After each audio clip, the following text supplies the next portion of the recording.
Barnes & Noble launches a color ebook reader that thinks it's a tablet. 3 U.S. mobile phone companies set pricing and availability dates for Samsung's Galaxy Tab Android tablet. Adobe announces more support for HTML5.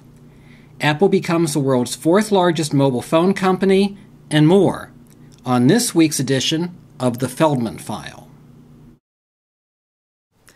Welcome to the Feldman File for the week of October 31st, 2010. I'm Len Feldman.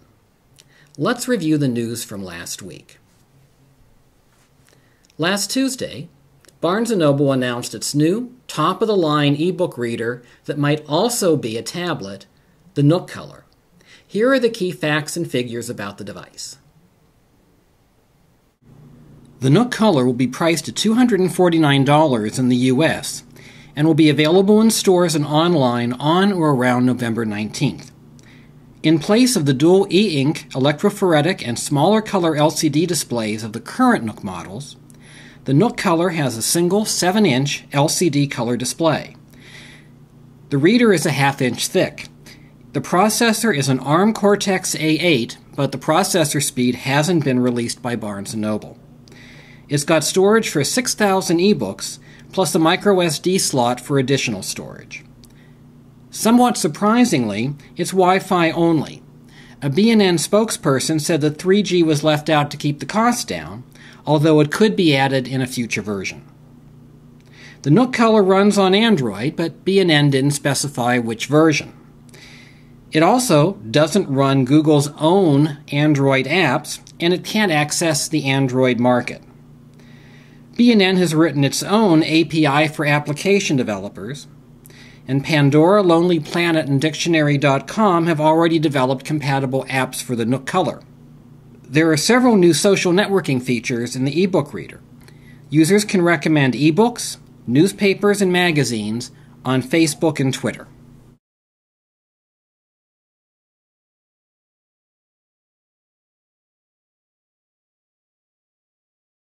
With all that, the Nook Color may end up being less successful than B&N would like. Here are a few reasons why. At $249, it's expensive for an ebook reader when a comparable black and white Kindle 3 sells for $139. It's an Android tablet that can't run most Android applications, and from what B&N's representatives say, it won't be able to for quite a while, if ever. And finally, we're going to be inundated with Android tablets that can access the Android market, run the Google Android apps, and sell for less than $300, starting in early 2010. Once that happens, the Nook Color is going to have a very difficult time competing in that market. Last month, Samsung announced its Galaxy Tab 7-inch Android tablet at an event in New York City.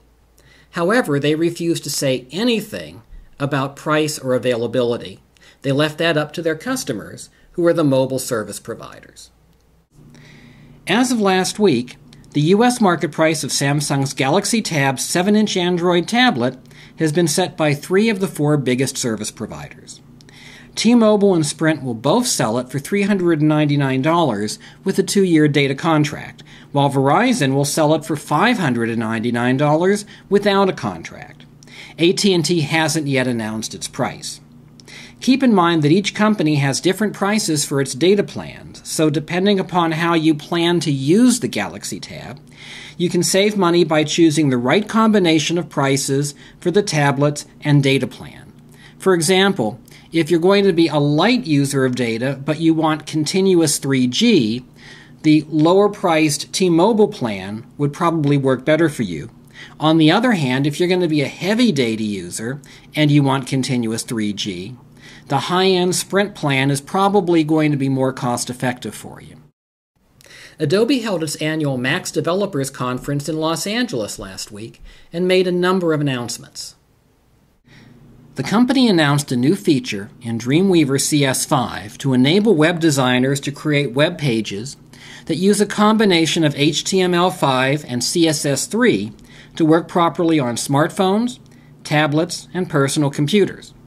It also demonstrated a project under development for converting Flash animations to HTML5 as well as a forthcoming version of its Flash server that can create Flash video with multiple resolutions and bit rates on demand. Speaking of HTML5 and Flash, I've been waiting for someone to launch an animation tool that uses a timeline user interface like Flash, but outputs animations based on HTML and CSS3. The first product that comes close is now available for beta testing. Sencha is well known in the JavaScript community for its cross-browser JavaScript framework, and in the mobile app development community for its Sencha Touch application framework that builds Android, iPhone, and iPad apps. Its new Sencha Animator uses CSS3 and HTML to create cross-browser animations that don't require Flash. This demo shows Sencha Animator previewing an animation sequence. No Flash developer is going to confuse Sencha Animator with Flash. Even a simplified Flash authoring tool like SwishMax 3 is far more powerful than Sencha Animator, but it's a start.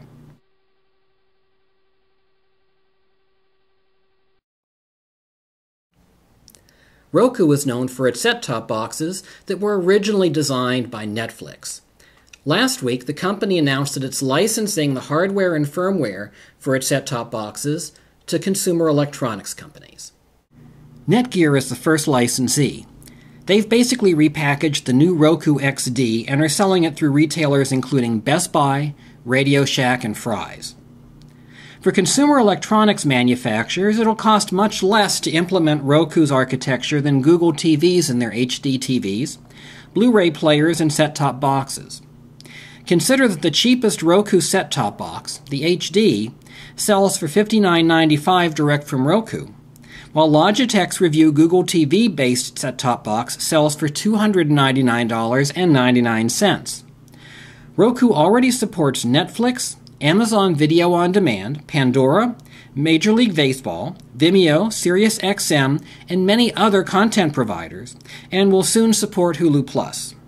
Consumer electronics manufacturers building their own Roku-compatible devices will have all that content available immediately.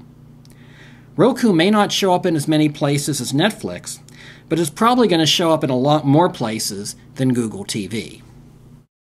Finally, IDC reports that in the third quarter of this year, Apple became the fourth largest seller of mobile phones in the world and passed Research in Motion. Only Nokia, Samsung, and LG Electronics sell more mobile phones than Apple.